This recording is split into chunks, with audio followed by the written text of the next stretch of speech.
তার এখনও কোনো প্রেম ভালোবাসা হয়নি। তো স্বপ্না যেটা বলল যে তার অভাবে সংসার।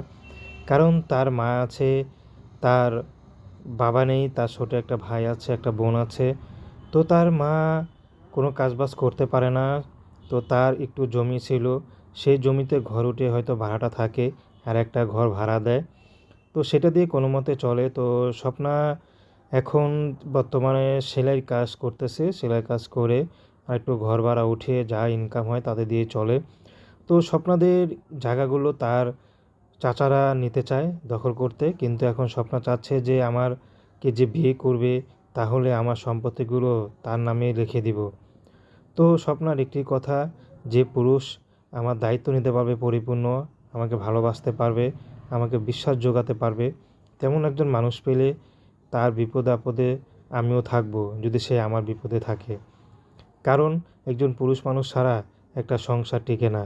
এখন বাবা নাই দেখে চাচারা সম্পত্তি দখল করতে চাচ্ছে। যদি স্বপ্ন এখন বিয়ে করে তাহলে হয়তো সেটার